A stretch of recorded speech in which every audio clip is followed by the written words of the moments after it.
প্ৰটকলেও কয় বিধায়কজন ডিচিতকৈ ওপৰত। তাৰ পাছত কি ইমান ডাঙৰ কথা ক'বলৈ আহে আপোনালোকে? কোন এতিয়া প্ৰতিবাদ কৰিবলৈ অহা মানুহবিলাক কোন? যিটো সময়ত ডিচি এগৰাকী কেমেৰা সন্মুখত হাইট বুলি দম দিছিলে মুখ্যমন্ত্ৰীয়ে, তেতিয়া এই IS এছ'চিয়েশ্যন ক'ত আছিলে? এই IS এছ'চিয়েশ্যন বোলে যিবিলাক কালি যে ওলাইছে ঘপককে, এই পাৰ্টি ক'ত আছিলে? বানাকান্ত ৰাইজক তেওঁলোকে কিমান ৰিলিফ দিলে? সেই প্ৰশ্নটো সুধিম নহয় আমি এতিয়া।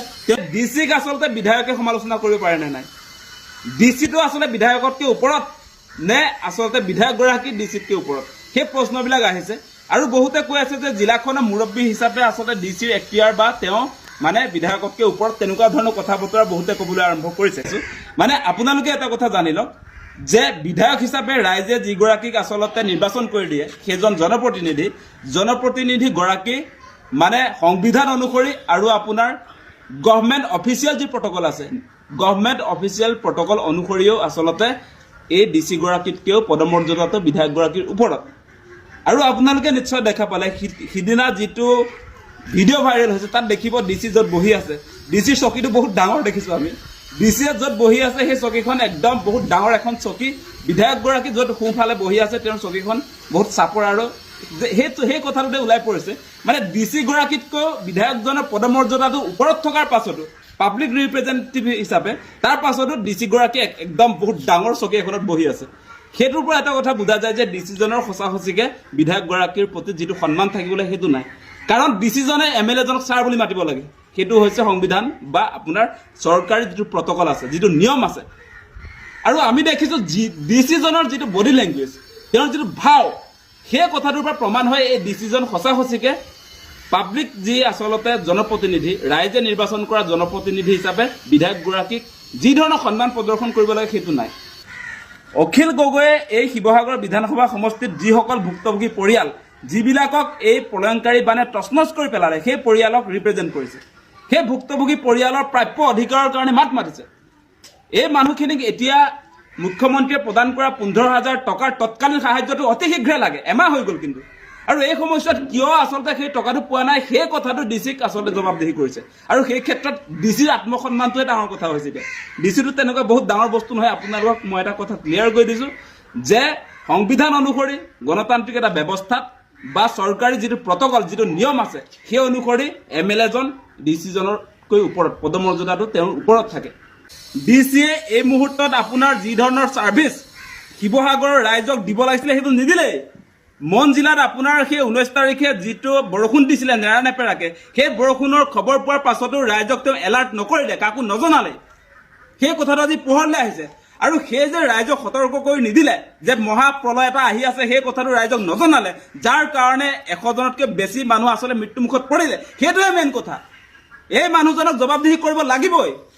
তেওঁ জিলা প্ৰশাসনৰ মুৰব্বী, গতিকে তেওঁৰ জিলাখনৰ এটা প্ৰলয় আহিছে, সেই প্ৰলয়ৰ কথা তেওঁ গম পায়, তাৰ পাছতো তেওঁ নজনালে আৰু প্ৰয়োজনীয় সময়ত তেওঁ মানুহক উদ্ধাৰ নকৰিলে। সেই মানুহজন ব্যৰ্থতাৰ প্ৰতীক বা সেই মানুহজন আচলতে ৰাইজৰ প্ৰতি, ৰাইজৰ জীৱন সম্পত্তিৰ প্ৰতি তেওঁৰ কোনো ধৰণৰ দায়বদ্ধতা নাই, সেইটো প্ৰকাশ পাইছে। সেই মূল কথাত ধৰিব লাগে। তেওঁৰ আত্মসন্মানটো পাছত হ'ব। 100জন মানুহৰ মৃত্যুতকৈও তেওঁৰ আত্মসন্মান ডাঙৰ নহয়।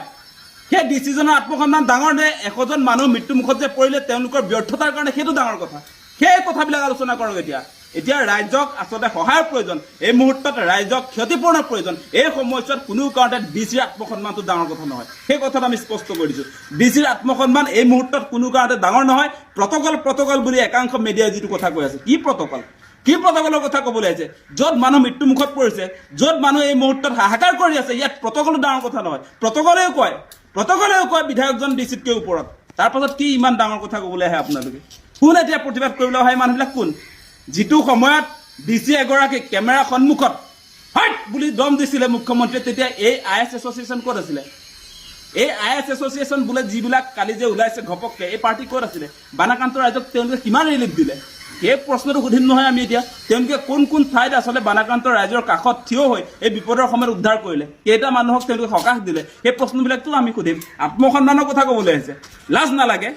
মানুহ মৃত্যুমুখত পৰিছে, এই সময়ত তেওঁৰ পদমৰ্যাদা আত্মসন্মানৰ কথা ক'বলৈ আহে।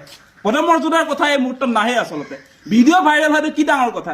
ডিচিজনে যেতিয়া ভুল কৰি থাকিব, চাৰিওফালে ভুল, তেওঁলোকে যি সাহায্য প্ৰদান কৰিছে তাত সাংঘাতিক ধৰণৰ খেলি মেলি, বাছি কেৱল বিজেপিৰ সদস্যবিলাকে য'ত ক্ষতিপূৰণ পায়, সেই ভুলবিলাক আহিব লাগিব নাই ৰাইজৰ সন্মুখলৈ?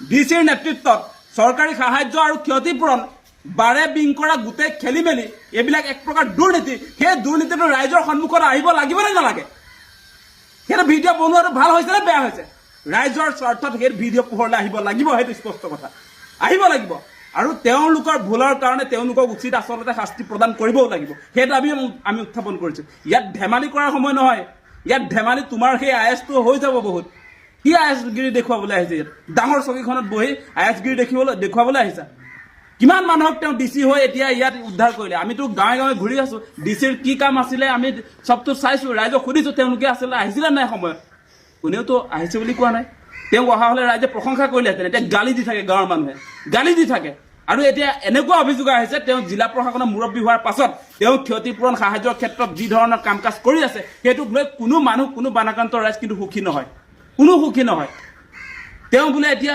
যিটো সময়ত আচলতে ৰাইজৰ সহায়ৰ প্ৰয়োজন ক্ষতিপূৰণৰ প্ৰয়োজন এই সময়ছোৱাত সেই আপোনাৰ ডিচিৰ যিটো মূল প্ৰৱেশদ্বাৰ তাত বোলে বন্ধ কৰি ৰাখে সেয়া কথাও আহিছে আজি ৰাইজে লগ ধৰিব নোৱাৰে তাৰপাছত তেওঁ পাব্লিক ছাৰ্ভেণ্ট ৰাইজৰ সেৱক ৰাইজৰ গোলাম নিজৰ যিটো চাকৰিটো কি পাব্লিক ছাৰ্ভেণ্ট মানেতো ৰাইজৰ সেৱক বা ৰাইজৰ চাকৰ বুলিয়ে আমি বুজি পাওঁ এই মানুহজনে ৰাইজক ছাৰ্ভিচ দিব লাগে নে এচি ৰুমৰ পৰা বহুত ডাঙৰ ডাঙৰ লেকচাৰ মাৰিব লাগে বহুত কৰিছে বুলি কৈছে দিনৰাত একাকাৰ কৰিছে বোলে দিছে কিন্তু মুখ্যমন্ত্ৰীয়ে নিজে আহি ক'লে এসপ্তাহলৈকে আমি কৰিব নোৱাৰিলো অসমৰ ৰাইজে কৰিলে এসপ্তাহৰ পাছতহে তেওঁলোকে কৰিব পাৰিছে বুলি আকৌ মুখ্যমন্ত্ৰীয়ে ঘোষণা কৰিলে মুখ্যমন্ত্ৰীৰ কথাটো সঁচা নে ডিচিৰ কথাটো সঁচা ডিচিয়ে যদি ইমান কামেই কৰিলে তেনেহ'লে কেনেকৈ আচলতে 100জনতকৈ ওপৰত মানুহৰ মৃত্যু হ'ল কেনেকৈ এইবিলাক নাটক নচলিব আইএছগিৰিৰ বেছি দিন নচলিব এনেকৈ ভাল হ'লে সমৰ্থন কৰিম বেয়া হ'লে আপোনাৰ আইএছ সেই যি হওক আমি তাক কেয়াৰ কৰিবলৈ নাই এই বিপদৰ সময়ত ৰাইজক সহায়ৰ প্ৰয়োজন ইয়াত নাটকগিৰি বন্ধ কৰক সেই কথা আমি স্পষ্ট কৰিছোঁ